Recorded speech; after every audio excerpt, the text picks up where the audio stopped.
So Nintendo just released a Switch 2 overview trailer which gives a whole lot of details about this new device. It has a bigger screen but it's the same thickness as the current Switch and is 1080 now instead of 720 and it supports HDR. It's also 120 frames per second and supports 4K using the dock. The new Joy-Cons do attach magnetically which is better than the sliding ones. And both Joy-Cons can now be used as a mouse, but will the developers really support that? That's my question. The Switch 2 has this mysterious C button, but we found out that when you push it opens up the game chat and there's also a built-in mic to it. It's now a USB-C port on top of the screen. That's so you can easily attach the camera which you have to buy separately. Why did it just build the camera into the screen? And the top port also makes it easier to charge your device when you're playing like this. It now comes with 256 gigabytes of storage versus 32 with the original Switch. And it releases on June 5th for $450. That's kind of high. What do you guys think? You gonna get one? We got a lot of news from the Nintendo Switch 2 Direct. This is probably my favorite thing we learned about, Mario Kart World. First thing that caught my attention when I saw this was it actually looked like an open world game. And then I saw a random cow character and a huge truck. I don't know if you actually drive this or you just race on it. But yeah, it's going to be an open world game. You can see it's pretty massive. These are all the different areas with the different tracks. And the weather conditions change and it also can be day or night. You can free roam and virtually drive anywhere in this huge open world. And when you're done with one track in a race, you actually drive to the next track. There's also these new races where you just drive completely through the different tracks so there's no breaks in between. There's going to be a lot of new areas to explore if you just want to drive around. So you see it's actually available on the same day that the Switch 2 launches, which is June 5th of this year.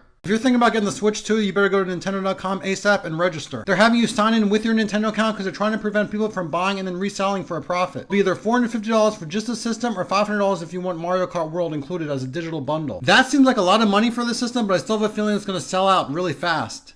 For everyone complaining about Switch 2 games costing $80, I didn't hear you complaining when you had to buy Mario Kart in 1992 for $130. That's how much that game would have cost today with inflation. And if you're going to get the Switch 2, you might as well just get the digital bundle. Because instead of $450 for just the console, which is kind of pointless, you know you need a new game for it. Just spend $50 more instead of the $80 and you get Mario Kart World. Definitely get the bundle. The Switch 2 will be backwards compatible with most Switch 1 games, but you can also upgrade some of the games for a price. For example, both Zeldas can be upgraded with better resolution and frame rate along with some other perks. Mario Party and Kirby are some other games that can be upgraded. But the question is, how much will these upgrades cost? I mean, are you willing to pay $30 for the same game with some better graphics? A couple things about the Switch 2 release and price. First of all, I just got the email from Best Buy saying you could pre-order it on the 9th. You get the $450 version, which is just the console, or the $500 version, which includes the Mario Kart World. It's weird though, because in Japan they got the same exact Switch 2 system, but it's only $333. Guys, it's coming to Switch 2. As soon as I saw that GameCube intro in the Nintendo Direct today, I got chills. From what I understand, all you need is the Online Plus expansion pack, which is $50 a year, and then you can access the GameCube games. So which GameCube games will be able to play in the Switch 2? Well, these two are confirmed along with Soul Calibur. So it's a nice variety. You got Zelda RPG, you got F-Zero as a racing game, and then you got Soul Calibur 2 as a fighting game. And these two games have been confirmed to be coming out at a later date along with 5 other games. We just don't know when yet. Nintendo has become too greedy! They're releasing a Switch 2 Welcome Tour game and the audacity to charge us for it! This game is to teach us about your new console we just spent $450 on! This is the same company that gave us Wii Sports for free! It's not too late to make this game free like it should be, Nintendo! Now that I'm more relaxed, I want to tell you why I think they really shouldn't be charging for this Nintendo Switch 2 Welcome Tour game. Remember when Astro's Playroom came out for a PS5 and it was a really fun way to learn about the console? That game made everyone love Astro, including me, and that made me want to buy Astrobot when that game came out and ended up being Game of the Year. We now know what the Switch 2 cases are going to look like. What do you guys think? You like this design? They're going with the all red case, including the red banner up top to make it real obvious that it's Switch 2. I'm just hoping that the original Switch cases and the Switch 2 cases are exactly the same size. That way it's real obvious that they're the same family. Nintendo also revealed what the games themselves will look like. It's the same idea here. You get the red game instead of the black one for the original Switch. I think it's really smart the way they did this. I'm happy with it. Yesterday when we were all learning about the Switch 2, there was some other news that was being revealed at the White House. These new tariffs could raise the price of the Switch 2 to over $600. I just hope that they're already built into the price of $450 or $500 for the Switch 2 console, because those prices are already pretty high. Guys, I stand behind what I said yesterday about some Switch 2 games costing $80. I think people are going to be okay with it. Let me tell you why. $60, $60, $60, $60,